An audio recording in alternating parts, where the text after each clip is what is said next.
अस्सलाम वालेकुम। आज रात का टाइम 3 बज चुके और हम लोग अभी निकल रहे हैं। Rehan hello guys. और ये पठान होगा ना। अभी हम लोग दुकान से निकल रहे 3 बज रहे हैं और 3 बजे हम निकलेंगे, घर पहुंचेंगे 4 बज जाएंगे। और फिर जो है आपको आज बाइक पे आज आपको सब कुछ दिखाते हैं रात को कराची कैसा होता है। अभी जो है ना देख लिए लोगों ने, मैं अभी लोग जमा हो जाएंगे फिर सेल्फी नहीं, इसलिए मुँह छुपा लेता हूँ। आप मुँह छुपा ही लो, काम ही ऐसे है। ये देखिए, ये है dolphin mall Karachi, Tariq road का। इस टाइम पे तो बंद है, रात के 3 बज रहे हैं, लेकिन बहुत ही खूबसूरत और बहुत ज़बरदस्त मॉल है। हवा की बहुत डिस्टॉर्शन आ रही होगी, लेकिन क्या करें, आप बाइक पे हैं भाई। कैसे होंगी साहब?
मत अंडे वाला बर्गर।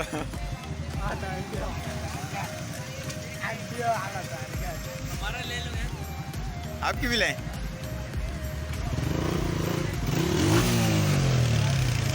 हेलो का सही है सेठ।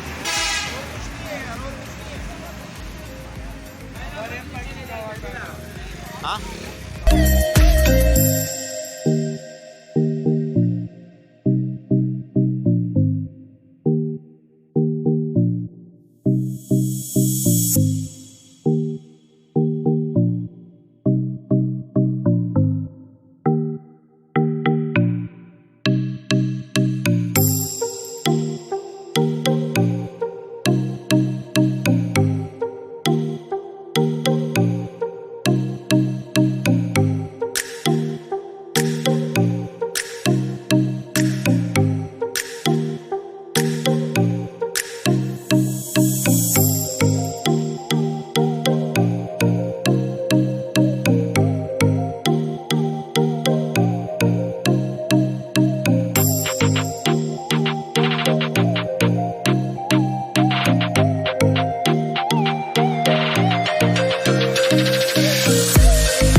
200 दिया